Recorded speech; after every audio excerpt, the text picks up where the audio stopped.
Cześć, jestem Julia. Ja też mam na imię Julia. Jestem Henzainators. Jestem Directioner, Ketonators i to wszystko.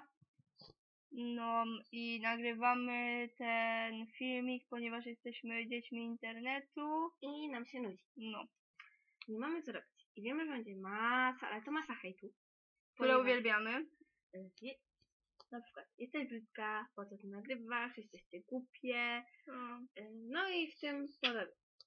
No to ja wam odpowiem na to pytanie. Nagrywam to, bo mi się nudzi. I bo to lubimy. No i bo to no nie będziemy robiły z siebie idiotek. Chyba już je robimy, no ale cóż. No i co będziemy robić? Będziemy robić masę rzeczy. Na przykład? Mogę śpiewać. O, dobra.